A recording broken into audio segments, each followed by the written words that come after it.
Hoje daremos início à nossa primeira videoaula. Como dito no vídeo de apresentação, a cada semana vamos estudar um artigo publicado em revista nacional que realizou algum estudo prático sobre o tema do nosso seminário que trata das finanças públicas.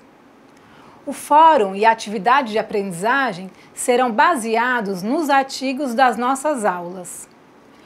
Nosso primeiro estudo começa com o trabalho de título Análise da Eficiência dos Recursos Públicos direcionados à Educação, um estudo nos municípios do estado de Santa Catarina, que foi publicado na revista Gestão Pública, Práticas e Desafios da Universidade Federal do Pernambuco. Vamos ao objetivo geral do trabalho. O presente artigo tem como objetivo analisar a eficiência dos recursos públicos direcionados à educação nos municípios do estado de Santa Catarina. Para alcançar esse objetivo, os autores realizaram uma pesquisa descritiva dos 285 municípios catarinenses, e onde eles buscaram informações para realizarem essa descrição dos municípios. Os dados que eles analisaram estão disponíveis no Banco de Dados da Finanças Brasil, FINBRA, e no Instituto Brasileiro de Geografia e Estatística, IBGE. Foram nessas duas fontes que eles coletaram dados para verificar a eficiência dos recursos públicos destinados à educação em Santa Catarina.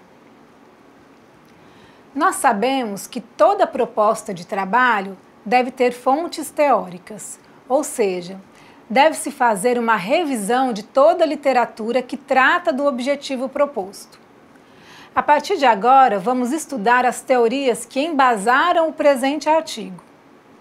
Segundo os autores, gastos públicos são realizados porque necessidades primárias e secundárias da população devem ser atendidas em sua maioria. No entanto, sabemos que os recursos produtivos necessários para produzir bens e serviços que atendem essas necessidades são escassos. Diante disso, é função do administrador público utilizar esses recursos de maneira eficiente para que tais necessidades atendam o maior número de pessoas e que sejam de qualidade, ou seja, produza eficiência e efetividade.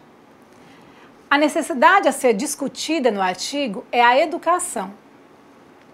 A Constituição Federal coloca como dever do Estado e da família garantir o acesso à educação, tratada como um direito social de qualquer indivíduo, o qual, a partir da educação, estará preparado para exercer sua cidadania e se qualificar para o trabalho.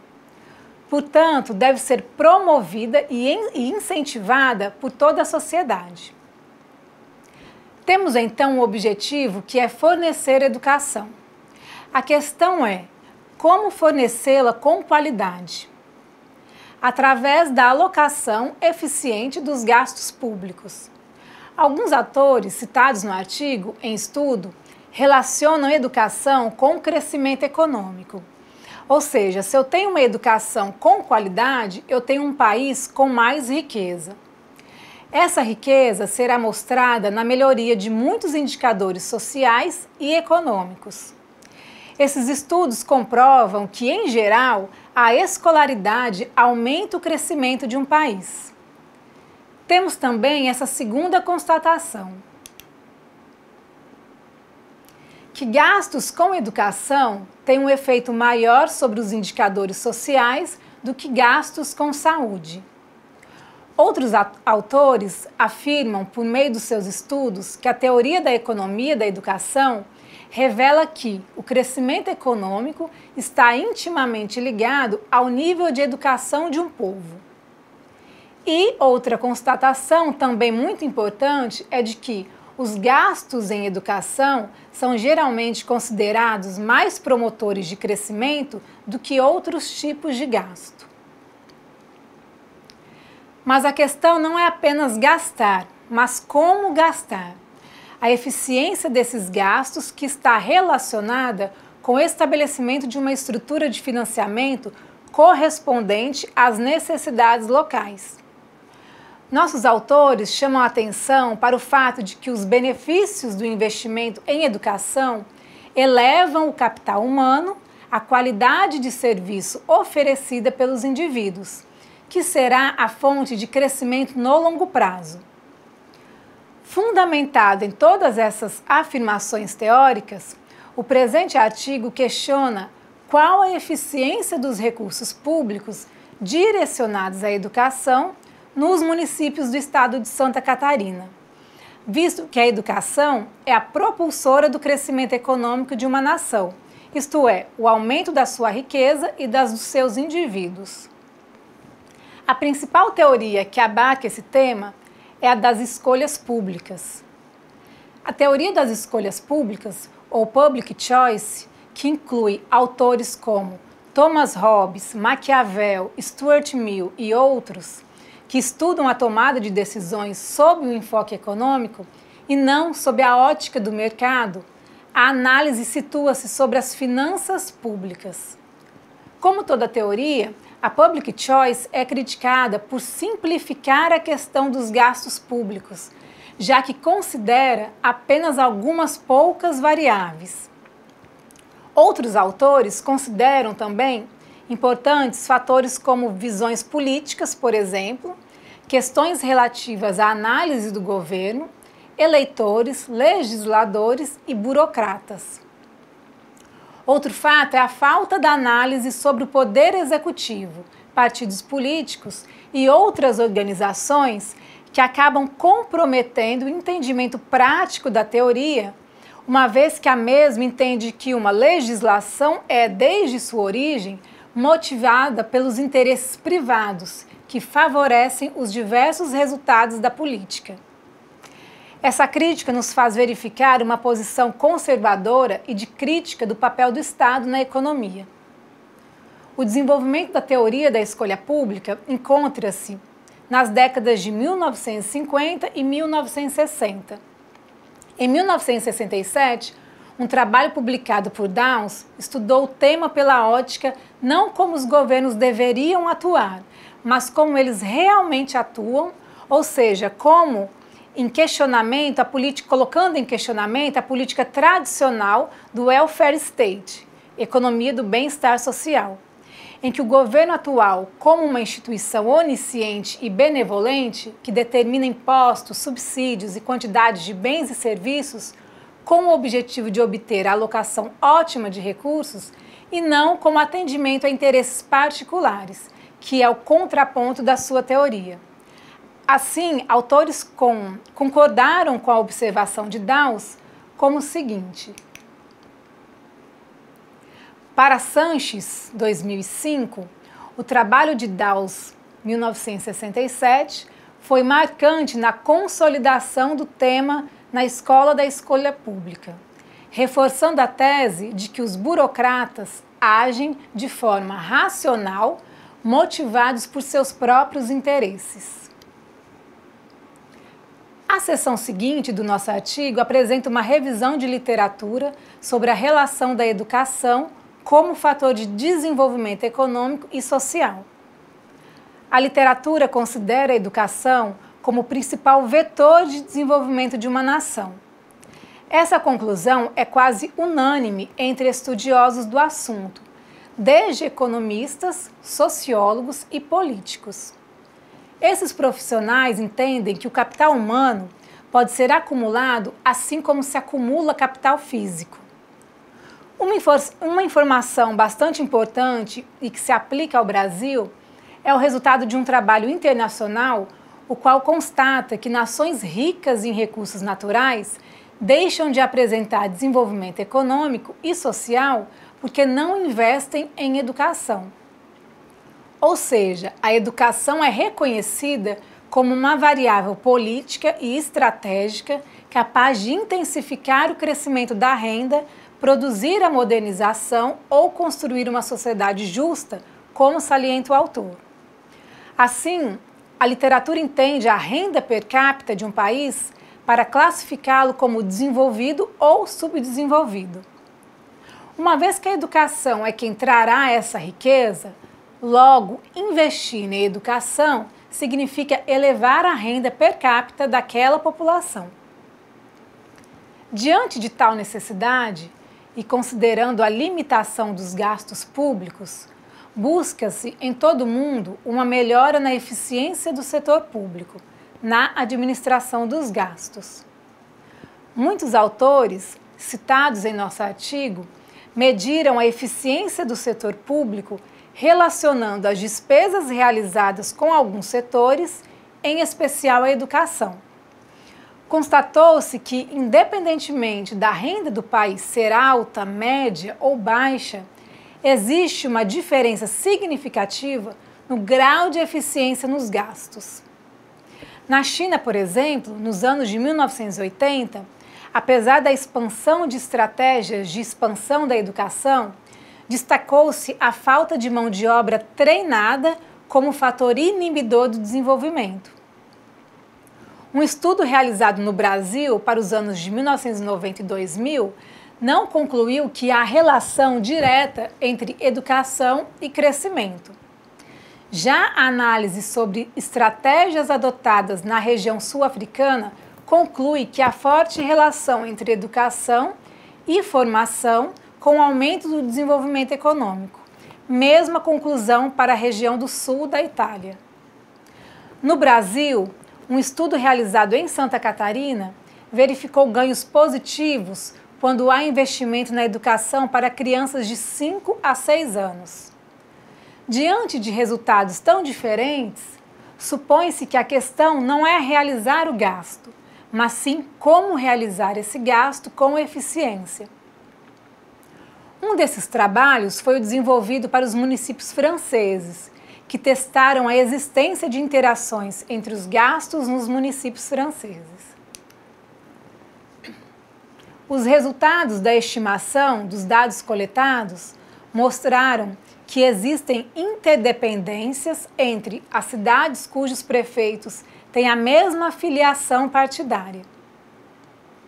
O estudo confirma ainda que o comportamento oportunista dos governos locais aumentam as categorias da despesa pública em períodos pré-eleitoral. Diante de toda essa revisão de literatura, a proposta do artigo é verificar a qualidade do gasto público em educação nos municípios catarinenses. Entende-se qualidade como eficiência dos gastos. Os dados utilizados na pesquisa para as 293 cidades catarinenses foram extraídos do Sistema Finanças do Brasil e do IBGE. Os autores verificaram que algumas cidades não possuíam todos os dados completos, então eles descartaram esses municípios, restando para análise 285 municípios. Não é nosso objetivo aqui dar detalhes sobre a técnica estatística adotada pelos autores. Portanto, será apresentado apenas a interpretação dos resultados obtidos pela técnica. Para analisar a eficiência dos gastos públicos, os autores utilizaram uma técnica estatística conhecida como DEA. Essa sigla é em inglês, mas sua tradução é análise envoltória dos dados. Essa análise permite ranquear, em nosso caso, os municípios mais eficientes em termos de gastos públicos em educação até os menos eficientes. Temos dois termos utilizados pela técnica, são eles: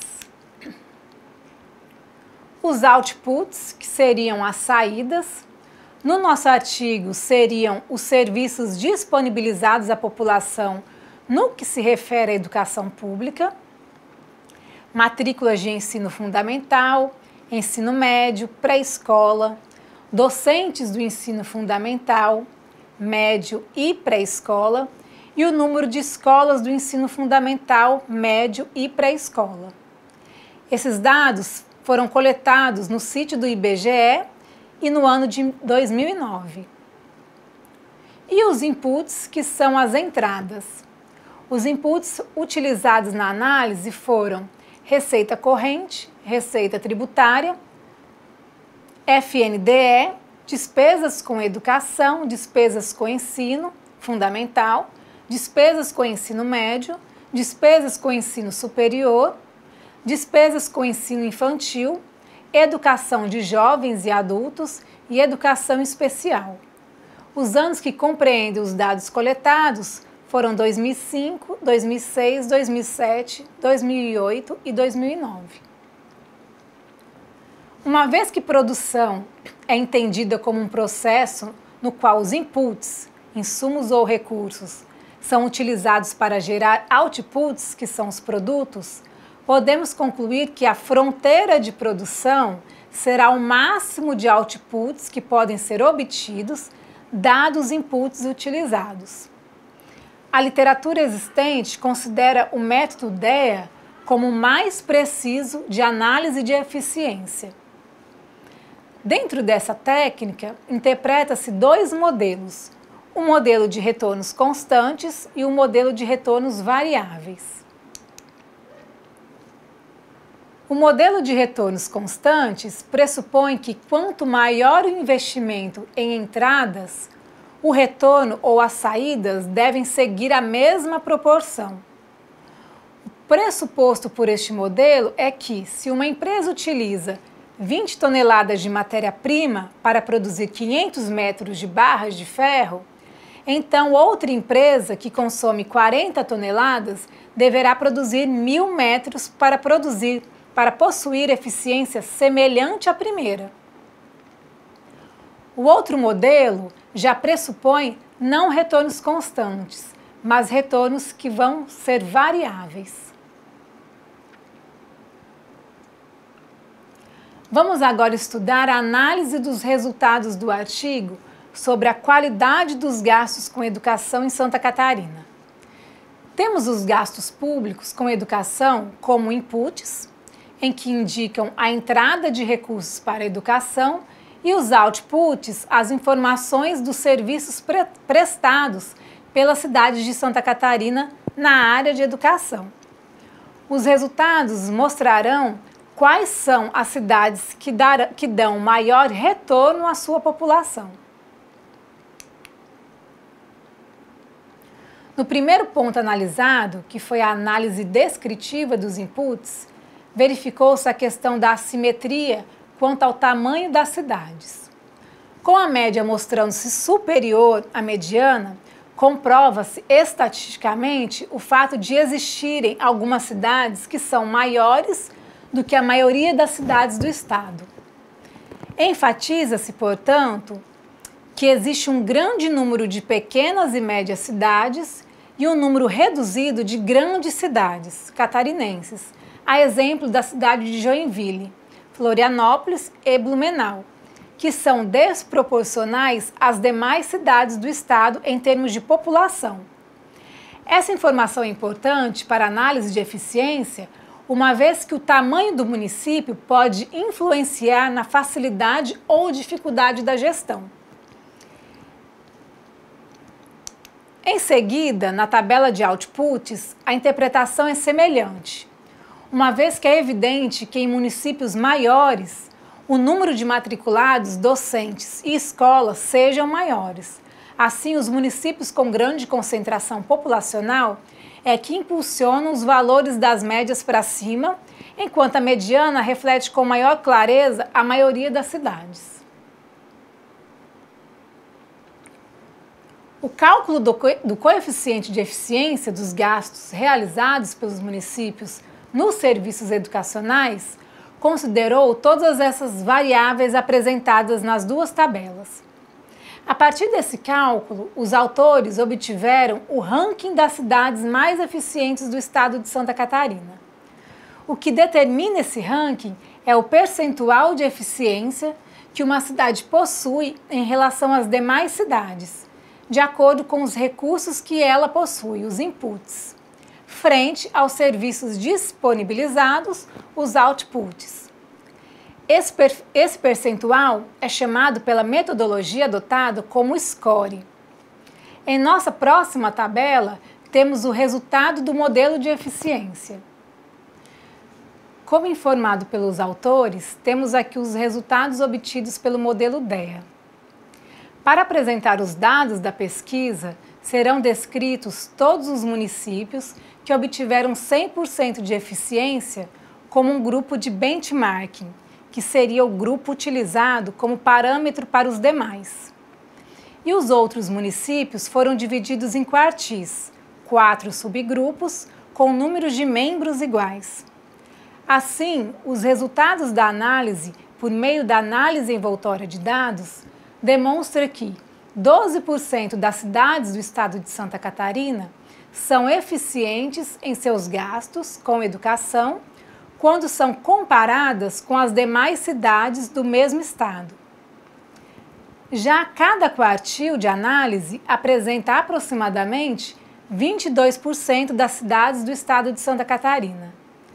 Dessa maneira, pode-se verificar que aproximadamente 80% das cidades do estado, em análise, possuem eficiência acima de 50%, o que pode ser considerado uma faixa de conformidade significativa. Os autores ainda analisaram as 15 melhores e as 15 piores cidades em termos de eficiência na gestão da educação.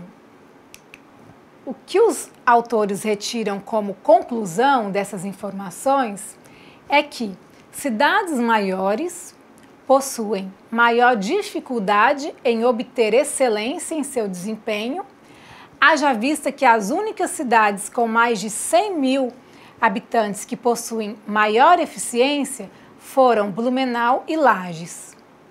Observem que é maior o número de cidades com 100% de eficiência, quando está presente o perfil de menos de 30 mil habitantes, posto que apenas 6 cidades, em um total de 35 cidades, possuem mais do que 30 mil habitantes.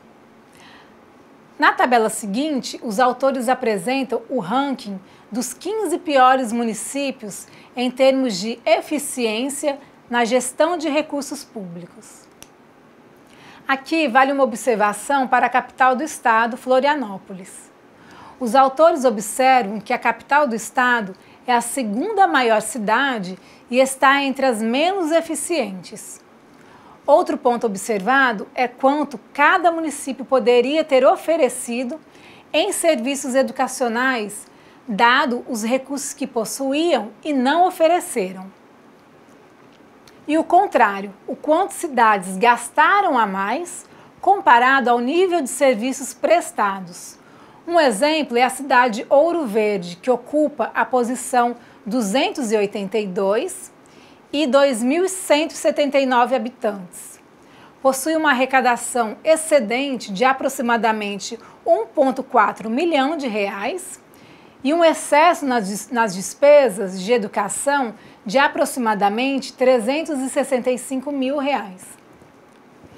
Disso, os autores concluem que a cidade de Ouro Verde, dentre os serviços gerados com seus gastos, deveria ter 498 alunos matriculados a mais, contratar 53 professores e abrir mais 14 unidades escolares para que obtivesse um maior índice de eficiência quando comparada a outras cidades do estado de Santa Catarina. Os autores ressaltam que, quando se fala de municípios menos eficientes, não significa que eles são ineficientes. Importante entender que podemos inferir que esses municípios apenas possuem um nível de eficiência inferior às cidades tidas como benchmarks ou cidades com 100% de eficiência. Por fim, os autores concluem que, diante dos testes e análises realizados no patamar dos recursos públicos direcionados à educação pelos municípios catarinenses, conclui-se que as cidades menores tendem a possuir uma gestão mais eficiente. Encerramos aqui o nosso primeiro estudo de caso sobre finanças públicas. Aguardo a participação de todos nos fóruns e em nosso chat. Boa leitura! Durante a apresentação do artigo, questionou-se a eficiência dos gastos públicos em educação. Sabemos que o país tem enfrentado uma crise econômica que atinge os cofres públicos dos estados. Assim, O atendimento a essa necessidade primária, a educação, vem sendo comprometida. Vamos agora assistir a uma entrevista com o especialista em finanças públicas, Pedro Jucá Maciel, do Tesouro Nacional, que analisa como está sendo feita a renegociação das dívidas dos estados.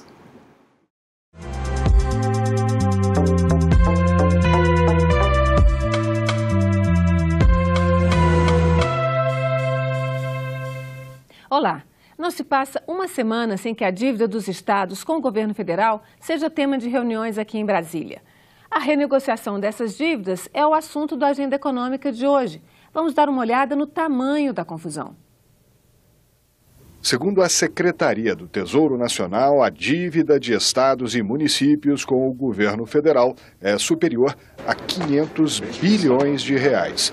Os estados com as maiores dívidas e a pior relação entre o que arrecadam e o que devem são Rio Grande do Sul, com 59 bilhões e 900 milhões de reais. Minas Gerais, que deve 85 bilhões e 200 milhões de reais. Rio de Janeiro, 82 bilhões de reais. Alagoas, devedor de mais de 9 bilhões.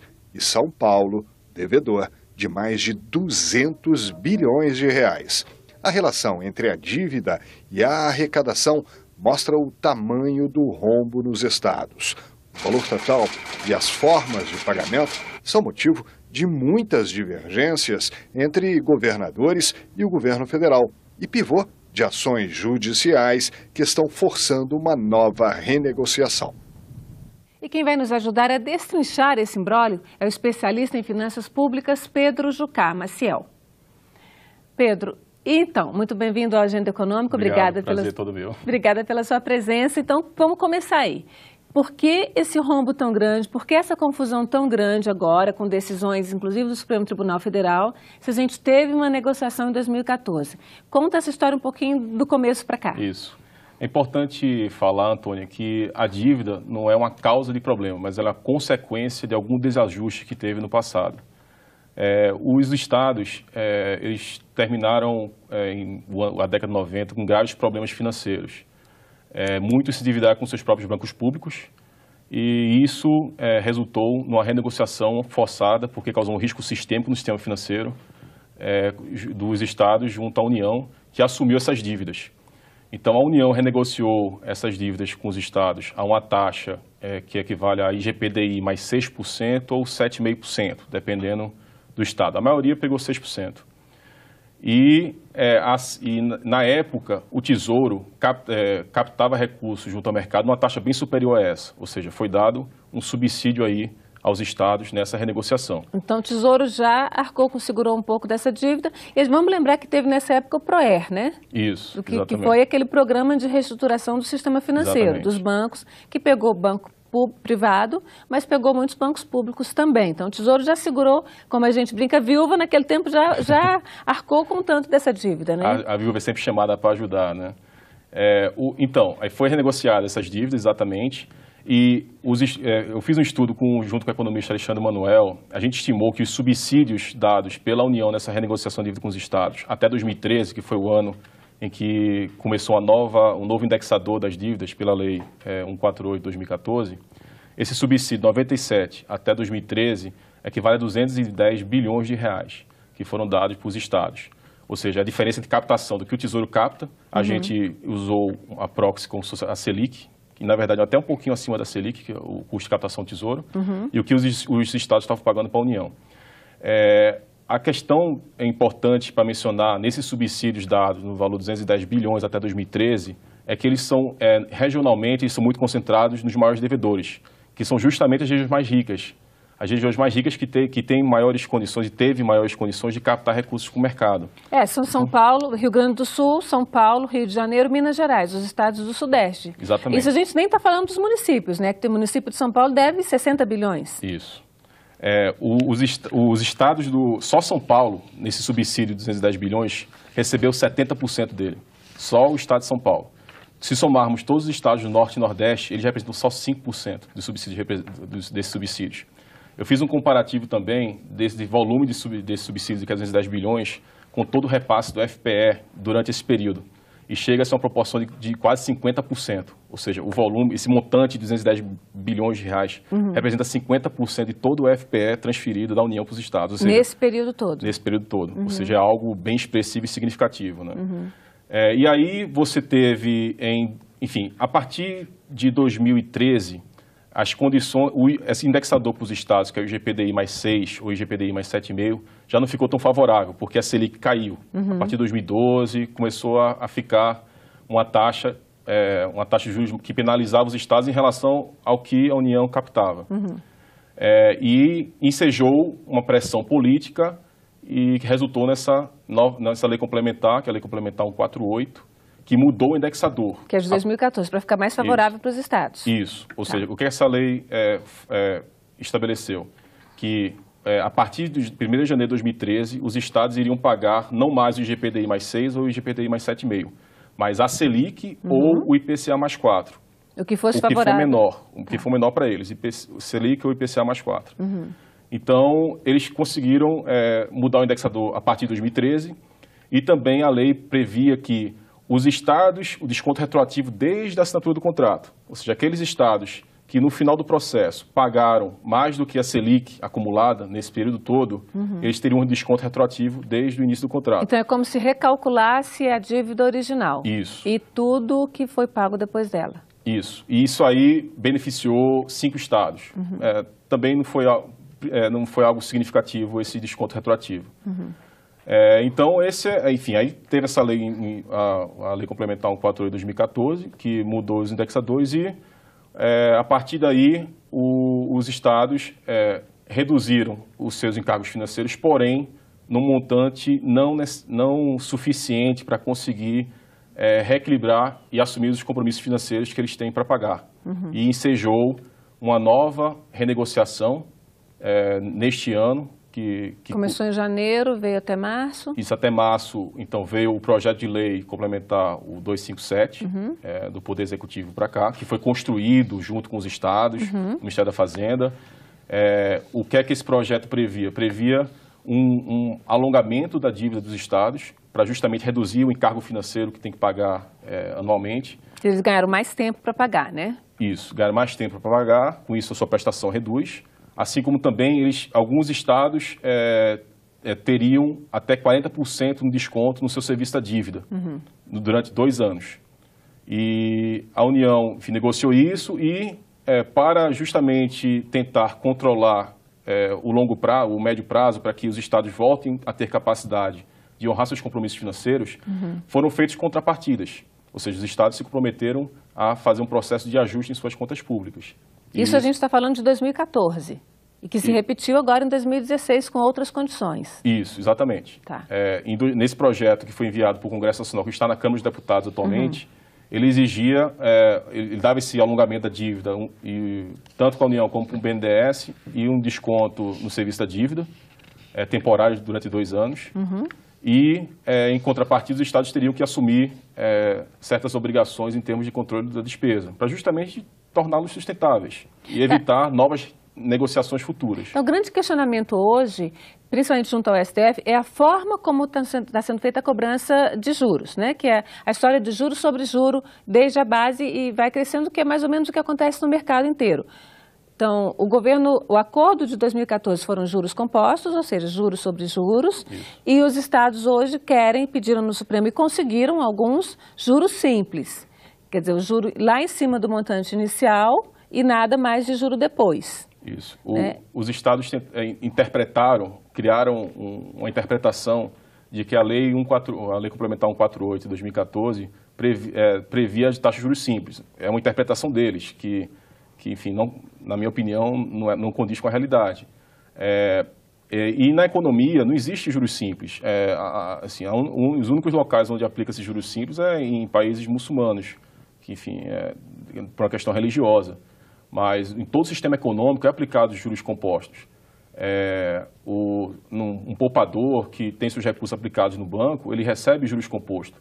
Então, esse questionamento de juros simples é um questionamento que, por mais que queira se interpretar em termos jurídicos a cobrança do juros simples, mas ela, do ponto de vista econômico, ela gera graves consequências. Agora, me explica um pouquinho, por que, apesar dessa negociação em 2014, que já teve uma redução aí do indexador para a cobrança dessa dívida, apesar essa dívida não foi reduzida, apesar da negociação de 1997, depois da renegociação de 2014, os estados não estão conseguindo pagar essa dívida, porque ela é um estoque antigo e muito alto, é impagável mesmo, né, para usar esse neologismo, ou teve, de fato, descontrole dos estados aí? Porque a gente precisa chegar à raiz desse problema, né? Isso. Ela não é impagável. Alguns estados é que pode ter realmente uma tendência, que são 3 estados no máximo, que eu acho que poderia ter uma tendência mais explosiva dessa dívida estadual. Quais são os estados? Alagoas, o Rio Grande do Sul também tem uma dívida muito alta. Está com uma dívida aí de mais do dobro do que arrecada. Normalmente são os estados mais ricos, né? Minas Gerais também tem uma situação mais... Naquele quadro que a gente mostrou no começo, pegou exatamente os problemas, os estados que devem mais de 100% do que arrecadam anualmente, né? O Rio Grande do Sul deve o dobro, mais do que o dobro do que arrecada. O Rio Grande do Sul é o único estado que não está cumprindo o limite da resolução número 40 do Senado, que estabeleceu o limite de 2 vezes o endividamento com a receita corrente líquida, né? Então, esses estados, alguns desses estados, não são todos que têm acima de 100% que teriam uma trajetória explosiva, mas alguns deles aqui a gente poderia avaliar realmente a sustentabilidade dessa dívida. Mas o ponto principal é que por que está sendo questionado agora? Porque as receitas dos estados caíram muito devido à atividade econômica. Ao mesmo tempo em que, no passado recente, os estados expandiram muito as despesas, principalmente as despesas obrigatórias com o pessoal.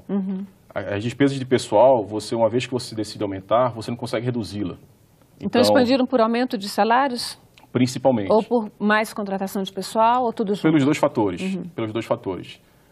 Se você pegar o crescimento da despesa de pessoal, no período recente, ele representava em 2009 6,1% do PIB e passou a ser 6,7% do PIB.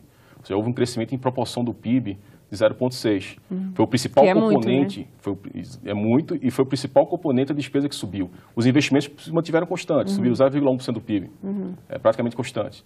Então, foi o componente que mais cresceu e é um componente que você tem rigidez sobre ele, você não consegue reduzi-lo. E eles tiveram redução não só pela crise, mas também porque teve a guerra fiscal, aí, né, principalmente no fim da década de 90, década de 2000 todinha, de redução de ICMS para atrair investimento. Isso. Com certeza, a guerra fiscal termina reduzindo a base tributária dos estados. Mas esse não foi o principal motivo do problema recente, né? Porque os estados atualmente estão numa situação muito crítica. Eles não estão conseguindo honrar, muitos deles não estão conseguindo nem honrar a despesa pessoal, que é uma despesa, enfim, obrigatória. Você não pode cortar. Você causa um grave problema salário, né? De continuidade de políticas públicas. Então, a última decisão que você tem para resolver atrasar pagamento é pessoal. O volume de restos a pagar do ano passado para esse ano subiu 31%. Ou seja, você começa atrasando pagamento com fornecedores. Chega um momento em que isso não é suficiente e você termina agora atrasando pagamento para servidores. Então, estamos numa sinuca de bico que é difícil de resolver. Então, a gente vai falar um pouquinho mais sobre essa sinuca de bico no próximo bloco. Nós vamos fazer um rápido intervalo e no próximo bloco continuamos aqui a tentar entender essa questão da renegociação da dívida dos estados com a União. Voltamos já.